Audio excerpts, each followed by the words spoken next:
Republican party of India Athawale गटाचे प्रमुख तथा केंद्रीय सामाजिक न्याय मंत्री रामदास आठवले यांचा सत्कार सोहळा 30 मे रोजी कोल्हापूर येथे होणार आहे।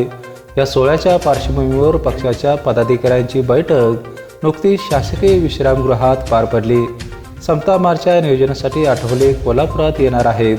या पार्श्वभूमीवर तिसऱ्यांदा मंत्रिपद मिळाल्याबद्दल हा सत्कार करण्यात येणार असल्याची माहिती पक्षाचे राज्य संघटन सचिव प्राध्यापक शहाजी कांबळे यांनी दिली आहे। रिपब्लिकन पक्षानं हे वर्ष जनजागरण वर्ष म्हणून साजरं करण्याचं आयोजन केलेलं आहे। निमित्त आहे क्रांतिबाज ज्योतिबा फुले यांच्या 20 शताब्दी म्हणजे जन्मशताब्दीला 200 वर्ष पूर्ण झाली आणि डॉक्टर बाबासाहेब आंबेडकर यांनी महाडच्या चौदार तळ्याचा जो जगातील सर्वात मोठा संघर्ष केला त्याला यावर्षी 100 वर्ष पूर्ण होत आहेत। या दोन्हीच्या निमित्तानं पक्षाच्या वतीनं महाराष्ट्रावर जनजागरण करणारी एक समता यात्रा सातारा इथून सुरू होणार आणि ती यात्रा 14 ऑक्टोबर रोजी कोल्हापूर इथे येणार।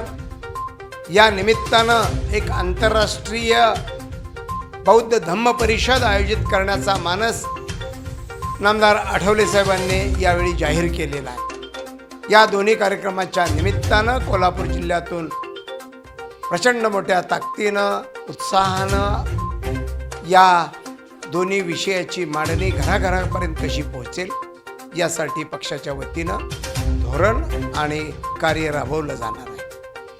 रिपब्लिकन पक्ष त्या निमित्तानं ऐतिहासिक धरोहर म्हणून एक जबाबदार पक्ष यानं त्यानं विचारांचं काम करणार आहे हे इथले कार्यकर्ते दाखवून देतील। याकरता आज एक जिल्ह्याची व्यापक मीटिंग झाली।